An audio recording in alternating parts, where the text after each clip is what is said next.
Let us pray. Father, I want to thank you again for this wonderful fellowship. Lord, it is not in man to direct his steps. I pray this day that you will review this book through me. I'm just a vessel in your hands. Let me not speak what you don't want me to speak. Holy Spirit, you are the teacher, you are the instructor. Speak through me. In Jesus' name we pray. Amen. Praise the Lord. Hallelujah. I am privileged again to be one of the book reviewers for our dear brother's book. I think was it last year. He presented 2 books and I reviewed one of the books. I want to say that when I was meticulously by the leadership of the Holy Spirit going through this book, I found out that this is not Brother Okenwafo speaking. That was not him at all. I've been with Brother Oke for many years. In fact, he's one of my fathers in the Lord. God used him to disciple me. And so, that is, I gave my life about 1988, and they were the people that led us to Christ. And so, I have been with him for long. And so, but there is serious inspiration in this book.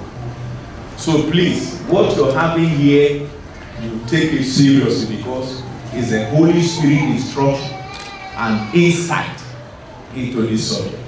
Praise the Lord. Hallelujah. The title is The Systematic Exposition of the White Throne Judgment. About the author. But Okenwafo is a teacher of the word and an evangelist of manifest impartations in the lives of those he's called. He could be referred to as a traveling evangelist with a particular love for TV land in Benue State. Praise the Lord. Hallelujah. Amen. Amen. For many years he was involved in outreaches in TV land. In secular calling, he is a civil engineer with the Department of Engineering Service FCA. He is a discipler and I'm a product of his discipleship as one of my fathers in the Lord. He has authored so many inspiring books and tracts, notable of which are The Reality of Eternity, The Appointed Day of Judgment, Gleanings from the Parable of the 10 Virgins. His tracts include the following: Divine Visitation, The Acceptable Time, Lost in the Crowd, Readiness for Death, Ungodly Opportunities, and then The Departed Glory. This book has been dedicated to courageous preachers of the world that do not, that are not walked down, that I do not compromise the truth. No matter how pricking and painful the truth, how the word will go forth. And a sincere prayer that we all end strong and well. General about this book. The book comprises of 5 Holy Spirit breathed chapters, articulately presented in 100 pages, summarized as follows. Chapter 1, the prophecy and purpose of the Great White Throne Judgment. Chapter 2, the period, place, and participants at the Great White Throne Judgment. Chapter 3, the punishment of the Great White Throne Judgment. Chapter 4, escaping the judgment of God, and then heaven, the eternal home of the justified. In chapter 1, talking about the prophecy and purpose of the Great White Throne Judgment, he presents what happens to man if he rejects the offer of salvation. And his major text was taken from Revelation chapter 20, from verse, part of it was what we read, from verse 11 to 15. And I saw a great white throne, and he that sat on it, from whose face the earth and the heaven fled away. And there was found no place for them. And I saw the dead, small and great, stand before God. And the books were opened, and another book was opened, which is the book of life. And the dead were judged out of the things which were written in the books, according to their works. And the sea gave up the dead which were in death.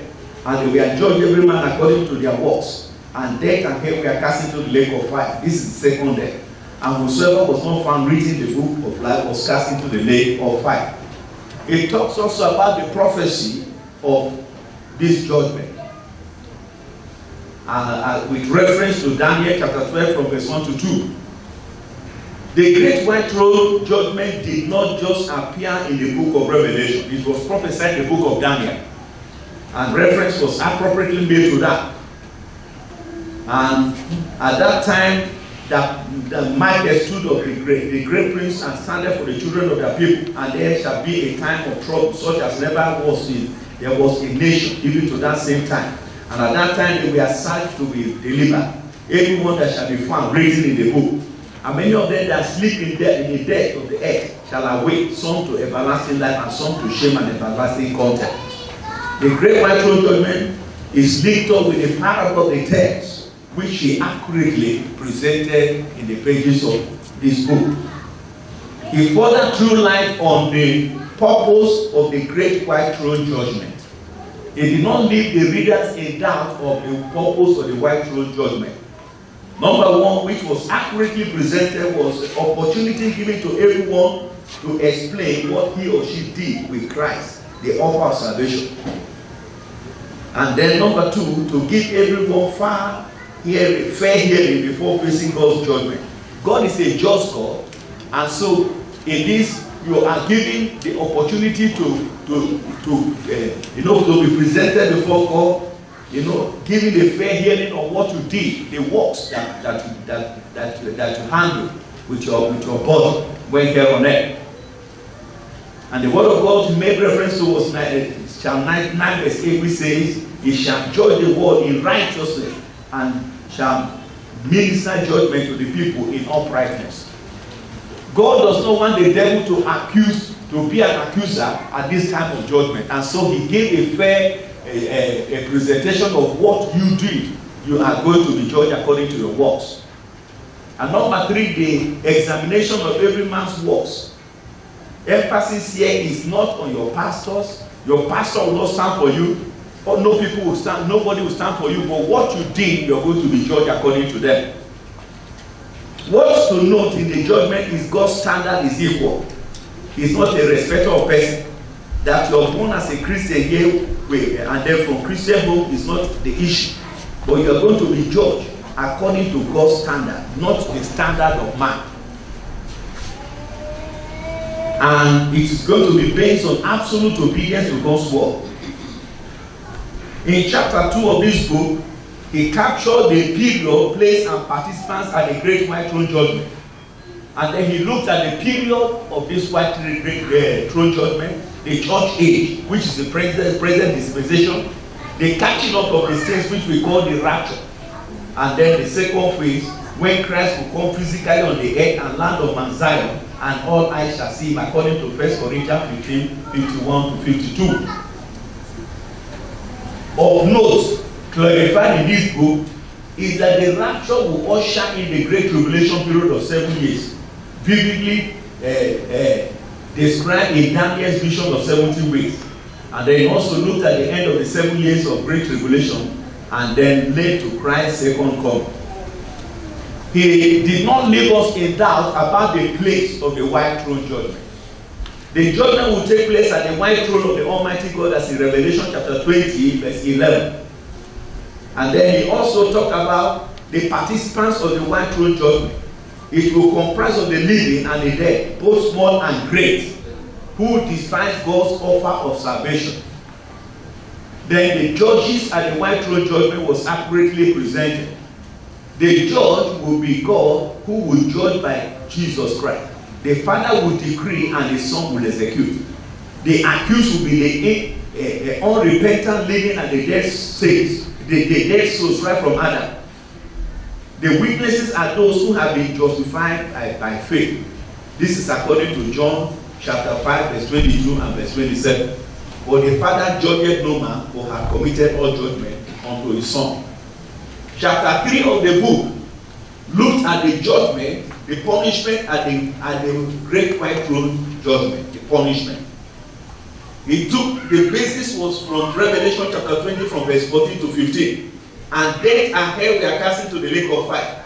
This is the second death. And whosoever was not found written in the book of life was cast into the lake of fire. He defined judgment taken from Advanced Learner's Dictionary as suffering for breaking the law, and a lot of people are going to be judged because of disobedience. God's judgment is not new on earth. He looked at God's judgment over time in scriptures, and it is not new. And so it is not that God was just going to start judging people from the time of a quite great judgment. In scripture, he made adequate references as a sequence about judgment that has been for evil doing, unrepentant evil works. In the case of Noah, God saw that the wickedness of man was so great on earth, and every imagination of the thoughts of the heart of man was evil continually, and it repented God. That is where the Bible talked about it repented God because of the evil of man. And God said that he was going to destroy man from the face of the earth. And God actually did it in the time of Noah. Praise the Lord. Hallelujah. Then in the time of Lot, he made reference to that also. Sodom and Gomorrah. In Genesis chapter 18 verse 20. And the Lord said, because the cry of Sodom and Gomorrah is great, and because their sin is very grievous. For we will destroy this place because the cry of them has waxed great before the face of the Lord. And the Lord did exactly as he determined to do. And then in scriptures, he made reference also in sequence about Nadab and Abihu, the sons of Aaron. So, who took their ministerial responsibilities for granted. And they also offered strange fire. And what happened? Fire came from the Lord and the body. So, he made an accurate balance that the judgment will be from those that you call either those that are commoners or those that maybe are just mere brethren. And then it also talk about ministers. Nadab and Abihu were ministers. They were sons of Aaron. They were Levites. And because they took their ministerial responsibility carelessly, this fire of God came down and consumed them. So there is no escape. Whether you're a pastor, you're a bishop, you're an elder, you are a choir member, or you just attend Sunday school, or you visit the church. When you don't repent, you are going to be judged. There is nothing like there's nothing like favoritism. God is not a Nigerian. If not, there would have been a lot of bribery in this case. But there is no room for bribery. Praise the Lord. Amen. He talked also about Korah, Dathan, and Abihu, who organized rebellion against Moses. This was the first coup d'etat, one of the coup d'etats in scriptures. And then, what happened? They were judged accordingly. And also, he looked at the sons of Zimri, and then, as many of them that he made reference to in scriptures. Also, he talked about the punishment of the rich man in Luke chapter 16. Then, chapter 4 of the book talks about escaping the judgment of God. In this balance here and in this presentation, God is a just God. God is not a wicked God that will just wait for you anytime you make mistake, he will eat you and kill you. No. He will create an opportunity for you to repent. It is not that you sin that is the issue, because the word of God says everybody has sinned and come short of the glory of God. But he created that opportunity for you to come back unto him. It is when you harden your heart that he deals with you and does not compromise his standard. And this was absolutely captured in this book presentation. Escaping the judgment of God. The authority for these three chapters has presented, the author of these three chapters from these three chapters presented the undiluted and inescapable reality of what will soon be. He has not frightened us from the books, from what the previous chapter, but he has given us an opportunity. Those are alive. The serious question that is presented is how do we escape this judgment? This chapter presents God's law for mankind and the authentic and approved scriptural way to escape the final judgment as captured in scriptures concerning nations and individuals. And he gave examples of people that offer of salvation and offer of deliverance was offered them, and they came out of it because they ran and embraced God's offer of deliverance. Noah was one of them. Noah There was wickedness in the time of Noah, and it was a straight balance in this book. And Noah responded and keyed into the available grace that was available. And Noah and his household were saved. And then with 2 pairs of animals that were brought into the ark. He talked about Lot. Lot escaped God's judgment because of his righteous lifestyle, and when he lived in the midst of a perverse men and women who were practicing sodomy. He escaped because he listened to the angels when the angels came. Also Nineveh, he presented Jonah, the mandate that God gave to Jonah, to Nineveh. Nineveh, the city was turned into wickedness, and then the preaching of Jonah also touched them in the city of Nineveh. And when they responded, God had mercy, and then it repented God, and they abated God's judgment. He did not miss word when he talked about the evil of this generation. Why I said it was a serious balance in this book was because he looked at people that responded to God's offer of salvation and they were delivered. Those that hardened their heart. And then from the happenings around us, he x-rayed all the happenings that are around us in this nation and the world today. And then, if God executed judgment for those that did not repent, he will not spare this wicked generation. The men of Nineveh shall rise in judgment, and that is according to Matthew chapter 14 that was captured in this book, with this generation, and shall condemn it, because they repented at the preaching of Jonah, and behold, the greater than Jonah is here. So he made that balance there also. God is angry with the sinner daily, and the only escape route is repentance and turning to God. That is the only solution. And he also presented an escape route for salvation, an escape route from this judgment. This was clearly captured in page 65 and 76 of the book, taken from Lot's experience in Genesis chapter 19 verse 17. And it came to pass, when they had brought them forth abroad, that he said, escape for thy life. Look not behind thee, neither stay thou in the plain. Escape to the mountain, lest thou be consumed. Lot keyed into the escape route and was delivered. We must also key to the escape routes provided by the Lord. These routes are simple and do not cost money.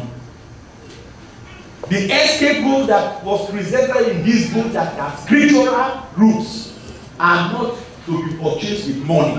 It's their free gifts. It is only disobedience that will make a lot of people not to keep to this route, and God will not change his standard, whether you were a leader of nation, whether you were a counselor, you were an ambassador, no matter your economic capacity, God will not change his standard. And these escape rules were articulately, clearly, unequivocally captured in this book. Number one is to admit or acknowledge you are guilty. This reference was taken, is contained in this book from pages 65 to 67. There should be no comparison. I am better than brother A or brother B. A big sinner and small sinner are all sinners and are the same. Agree with God about your sinful depravity and humility. Come and seek the face of God in repentance. Praise the Lord. Hallelujah. Number two, addressing yourself. Do not pass buck and excuses why you're still a sinner. Do not point accusing fingers. Do not blame anybody. Or for any reason, do not justify your sinful lifestyle. Confront your sin face to face and say, I am guilty. That is the essence and the center locus of this book. Take responsibility and personalize your iniquity. And then he made a balanced reference to the lifestyle of Paul, the beloved apostle, in his book.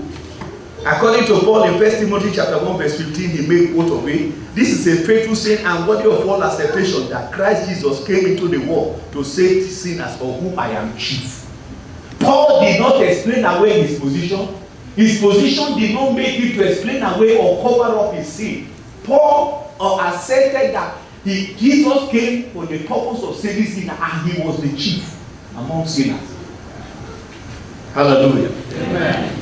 Paul also further said in 1 Corinthians chapter 59 that was presented in these books also, for I am the least of the apostles, that I'm not meant to be called an apostle because I persecuted the church of God. He did not explain away all the evil he did. And then apply for God's grace. Noah did not waste God's grace upon his life. He found God's side and he kept it. It was not vain in his life. And then he made reference to scripture, 1 Corinthians chapter 15. You know, this book is 100 pages, so I have to summarize it in a few pages. So, but I'll soon be through just few applications here through presentation. He made reference to 1 Corinthians chapter 15, verse 10a, and then Paul said, but by the grace of God I am what I am, and his grace which was bestowed upon me was not in vain, not his privileged position in the Jewish council of elders. Paul was not looking at his privileged position as council of elders. You are not looking at your position as an elder in the church, a deacon or a deaconess in the church. That is not the issue. If you're a sinner, you're a deacon and you're sinning, you're a sinner and you're qualified to go to hell and face this judgment unless you repent. It is not just your position, but who you are that God has. You make and you respond to the offer of salvation. And then number 4 of the way out is appropriation of Christ's sacrifice for God so loved the world. And then number 5 is accept Jesus as Lord and Savior. He came to his own country, but his people did not know him. But as many that received him, he gave them power to become sons and daughters of God. The great and indisputable facts about this God's judgment are captured in page 74 of the book. Every sinner, no matter how educated or cultured he or she may be, is terrible and bound in sin and Satan. He's not free, and if he or she dies in that condition, he's going to face final judgment. But God, in his love and infinite mercy, has provided a way of escape for all sinners in Christ Jesus. He does not save and abandon you where he met you. When he saves, he lifts you up where you were previously defeated to a place of freedom and victory. There is always a change of citizenship for anyone who genuinely received God's forgiveness. When God forgives the sin, that he changes his nature, he becomes a brand new creature in Christ and rescued from all the powers of darkness. And then there was a call made unto for repentance and salvation that have been charged. One thing he presented knowledgeably in this book is that God does not just save you. When he saves a man, he brings out the best in the man. When God saves you, he repositions you for manifestation to his glory. When God does not save you and just abandon you at the point of salvation, he brings out the potentials in you that you become a beautiful instrument in his hands. And this was appropriately captured in this book. And this is an attraction for sinners if they repent. He also captive the word with making reference to the prophecies in receiving the law, summarized in page 75 of the book. It is not only forgiveness of sin. When you give your life to Christ, you open your life for his salvation. He gives you the right of sonship. And this is one of the greatest things that can happen to a man. That you that were dead in sin, that you know you have departed and became an enemy of God. When the Lord comes into your life, he repositions you and brings you and connects you to the sonship, privileges and rights that you have in him. It's a great privilege. And this was presented in the book. You become heirs and joint with Christ Jesus, and the privileges are yours. One of the attractive ways of gradually winding the end of this book is the sinner's prayer, which was captured. And so this book is not just a book. It can also actively act as a tract, even though it's voluminous. Because after all that has been presented, that will instill holy fear in the life of any person and lead that person to Christ, that person on reading this book will be given direction in this book also to pray the sinner's prayer and become born again. He said, Lord Jesus, I believe you are the only Son of God, and you have freed me from sin. I plead with you to save me from all my sins and write my name in the book of life. Change my nature and citizenship now in Jesus' name. I pray. Amen. And all the hosts of heaven join me and say, Amen. Chapter 5 and the final chapter of this book. Heaven, the eternal hope of the justified, captured in 12 pages of the book. This will be the place of the triumphant saints who will be spectators at the judgment. Also the raptured saints who have participated and enjoyed the marriage supper of the Lamb, and the tribulation saints who will be participants during the final judgment as witnesses. At the end of the judgment and just punishment made at the judge, the saints who will be ushered into heaven, the place of their eternal abode, treated as justified. It's a great attraction. Praise the Lord. That at the end, God will redeem you. If He doesn't come in the rapture for those of us that are alive now, He will release His grace and abilities and spiritual capacity, enhance your spiritual capacity, and reposition you at the end. The ultimate is making heaven. Praise the Lord. Hallelujah. So, He talked about justification and then the beauty and bliss of heaven. Heaven is a prepared place for prepared people. The glamour and glory of heaven was presented in this book. And there is nobody that wants to see that and want to go to hell, a place of eternal torment. There was a balance, completely a balance in this book presentation. He talked about the bliss and beauty of heaven. The streets are made of gold. He talked about the new heaven and the new earth. And then, with the glory and glamour of heaven. He also talked about the entry qualifications. You cannot just crash land into heaven. It is not possible. No matter how rich you are, no matter how intelligent you are, whether you're a professor or so, you must meet the qualification. You cannot read to go to heaven. We have seen governors rigging elections and all the rest, and then, but we cannot read to go to heaven. Page 84 on 90 capture this.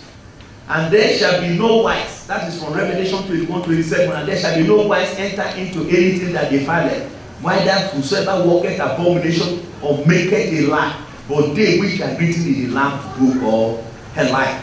Outside the city are they that have been rejected because they could not meet the entry qualification. And the Bible refers to them as dogs. These are the unrepentant and the backsliders who have returned back to their own vomit. May you never return back to your vomit in Jesus' name. Amen. He talked about the way of holiness, not your self-righteousness, not by your own power and strength. And he captured the residents of heaven, and the nation of them which are saved shall walk in the light of it. And then the eternal rest of the justified. Eternity is real, as captured in this book, and we must believe it. The eternal rest of the justified, and the justified and the redeemed of the Lord will partake in the resurrection. And then the blessedness is permanent, everlasting happiness, and then the bliss of God. And then you have the right to the tree of life. Death is gone for good. Tears are gone. Crying, pains are gone forever. Everything is now new. This is the eternal rest for the redeemed of God. And then in all appropriate balance also, as we have the eternal rest for the justified, there is also the eternal end of the wicked. And that is captured in page 98 to 99, which is summarized in the book of Revelation 21 verse 8. And then notably from Revelation 21 verse 8, which he took this summary from. But the fearful and unbelieving and the abominable and murderers and warmongers and sorcerers and idolaters and liars shall have their part in the lake which burneth with fire and brimstone, which is second death. And then Revelation chapter 20 verse 15. And whosoever was not found written in the book of life was cast into the lake of fire. Their torment will be a thick smoke of fire forever and ever. Their eternal place of abode. And finally, the 100-page book ends by quoting the book of Ecclesiastes chapter 12 verse 13. This is the conclusion of the whole matter. Fear God and keep his commandment. For this is the whole duty of man.